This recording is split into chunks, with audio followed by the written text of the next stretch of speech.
I'm joined by Jim Acosta. Hey, Jim, I got to ask you your perspective on these press briefings we've been Yeah. seeing, the treatment of the press by the Trump administration. Have we reached the point where the press corps needs to boycott? The press room needs to just not show up? What do you think? Yeah, I mean, I think we've reached a point now where, I think the press needs to do a bit more. And that's a tough nut to crack. As I found, covering him the first time around, it's a little like herding cats trying to get everybody in the press corps to act in a uniform fashion. But when you have the White House banning the AP from the Oval Office, banning the AP from Air Force One, and just to explain this to people, I mean, the Associated Press, the AP, is an institution that's been around for over 100 years. They're in about 100 countries. They're in all 50 states. I believe their journalism is read and viewed by some 4 billion people around the world, and just about every news outlet in the United States relies on the Associated Press. So when the White House kicks the AP out of the Oval Office, off of Air Force One, it has a major impact on the information that people are receiving around this country. And I just don't think it's something that should be, should just be tolerated at this point. I think that the AP should look at whether or not they should sue the administration. I think the AP needs to, look at other options in terms of what can be done. And I think the rest of the press corps needs to start giving some serious consideration to whether or not it's worth, sending everybody into the Oval Office, sending everybody on Air Force One, sending everybody into the briefing room. And I know some of my friends over there at the White House press corps will say, hang on a second, how are we supposed to cover this guy? I understand that. It's difficult if we're not there. But I do think for a moment, let the American people out there see this image of this aspiring autocrat in the Oval Office surrounded by just his propaganda outlets and right-wing hacks. That's not a good look for him. And I'll tell you something else about Donald Trump, Ben. He cares about having those cameras on him more than just about anything else in the world. If the press were to take those cameras away for a day or two, I think that there would be a lesson learned on his part. I think he would say, okay, maybe I ought to rethink this idea of kicking the Associated Press out of there if I can't have the cameras with me. And so I definitely think, more can be done. I'm not saying a boycott tomorrow. I'm not saying anything drastic like that. But I do think some serious consideration needs to be given to, doing a bit more to stand up for our friends at the Associated Press because they're such a valuable institution.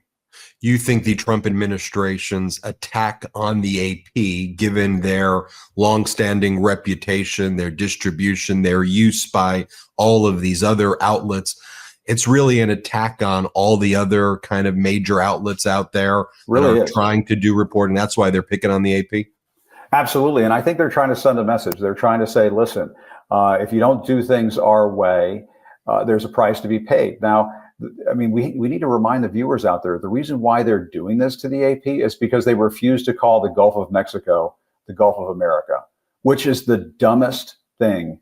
I think if you were to come up with a list of the dumbest things that Donald Trump has done as president of the United States, renaming the Gulf of Mexico would have to be in the top 5. I mean, obviously telling people that they can inject disinfectants into their body, that's probably still at number 1. That's the reigning champion. But renaming the Gulf of Mexico to the Gulf of America, I'd have to put it in my top 5. And because the Associated Press won't go along with that, because they're serious journalists and they're not here to do the propaganda for the aspiring autocrat in the Oval Office, that's why they're being punished. And I worry it's a test case. I worry that if they get away with this, they're going to start doing it to other news organizations, other journalists, and then it's a slippery slope from there. You've seen a lot of press secretaries in your day. Let's talk about Caroline Leavitt, the current holder of that position. It seems that every day she goes out there, takes another almost Q drop, I call him at this point, is another lie from Elon Musk, and then spreads it and just says it matter-of-factly. She goes on Fox and then spews the propaganda there. I think Jesse Waters was bragging yesterday about the propaganda machine they created, about how Elon Musk first posted and then the podcast bring it and then Fox brings it. Let me show you this video of Caroline Leavitt, the short clip from her last night on Fox, where she lied about tens of millions of deceased people getting Social Security. This was quickly debunked, but now tens of millions of Americans now believe this the same way they believe there were condoms going to Hamas in Gaza. Here, play this clip. He is now delivering on it. And I've been fighting fake news reporters all day long here in the Washington, D.C. swamp who are trying to fearmonger the American people into believing that this administration is going after their hard-earned tax dollars and their hard-earned Social Security checks. So I want to set the record straight on your show tonight, Sean, and I'm very grateful for the opportunity to do so. President Trump has directed Elon Musk and the Doge team to identify fraud at the Social Security administration. They haven't dug into the books yet, but they suspect that there are tens of millions of deceased people who are receiving fraudulent Social Security payments. Jim, what do you make of Caroline Leavitt? You know, I mean, it's hard to see somebody out Spicer, Sean Spicer, or out Sarah Huckabee Sanders, but Caroline Leavitt, she's making a run for it. She just might get on Trump's all-star team of liars. She might be on the bench right now, but if she keeps working hard, if she does her homework, she just might make it onto the team. It's a sad and sorry state of affairs, but what we're seeing right now from this White House is exactly what we saw during the first Trump administration. They perform for the audience of one, Ben. Sean Spicer did this. And as I used to say about Sean Spicer, the problem for Sean Spicer was not that Melissa McCarthy became Sean Spicer. It was that Sean Spicer became Melissa McCarthy in that caricature that we used to all laugh about on Saturday Night Live. And Caroline Leavitt, I unless they've already done it on SNL, I would have to think that something like that is in the works, because the skit writes itself. They're such bad liars. I mean, it's sort of like, if anybody has kids out there, when your kid is telling you a tall tale and you're just looking at them like, okay, Johnny, sure. Yeah, I believe you. And you just walk away saying, what the hell, that kid's, not telling me the truth. That's what's going on over at the White House right now. But make no mistake, they are performing for an audience of one. And so if she gets out in front of the cameras and starts telling the truth, Donald Trump, who is addicted to being on TV, hearing about himself on TV, reading about himself online, he's probably watching these briefings and thinking to himself, well, wait a minute, they can't go out there and tell the truth. They have to tell it the way I tell it, which is, all lies. And, we're right back where we were in that first Trump White House, Ben. It is a very sad and sorry state of affairs. And I feel very sorry for the fact checkers out there, because once again, they're working in overdrive. And finally, let's talk about the promises that have already been broken. Donald Trump said that he was going to lower prices on day one. He said there was going to be all these jobs right away. We weren't going to know what to do with all of these jobs. He said that there would be peace in Ukraine in 24 hours. Instead, Trump sends Marco Rubio to meet with Sergei Lavrov in Saudi Arabia and tries to cut out Europe and Ukraine from that conversation. Nothing really came out of it other than some great photo ops for Russian propaganda. And what's Donald Trump been doing? He's been like driving around in a NASCAR racetrack in circles for photo ops and going to the Super Bowl, costing taxpayers millions of dollars. You think people are starting to get fed up across the country? And do you think that sentiment's growing? Yeah, I mean, take any poll that comes out right now that shows, Trump's doing this well with voters, or that well with Republicans, or this well with them. Throw all that out the window. It's going to take some time for people to absorb what's taking place right now. You're absolutely right, Ben. When Trump was out there on the campaign trail, he said, on day one, I'm going to start lowering prices in this country. That hasn't happened. He said on day one, and perhaps even getting into the Oval Office, he said he's going to solve the war in Ukraine. Hasn't happened yet. And what is he doing? He's going to the Super Bowl. He's going to the Daytona 500. It's like he's on the StubHub Rapid Rewards program.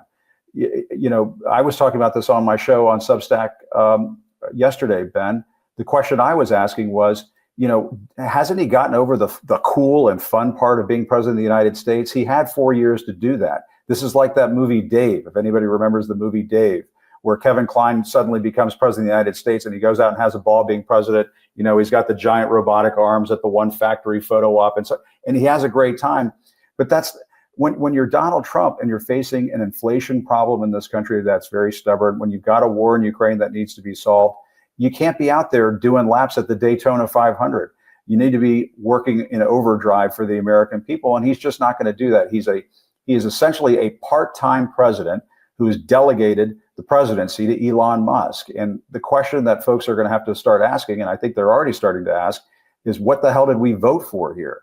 People did not vote for Donald Trump to act like Kevin Kline in the movie Dave and just go have a good time being president of the United States. He was elected to solve people's problems. He's just not doing that right now, not even close. Jim, where can people find your reporting right now? Where are you based? I know I've been following your Substacks, have been incredible. Let all the people know out there.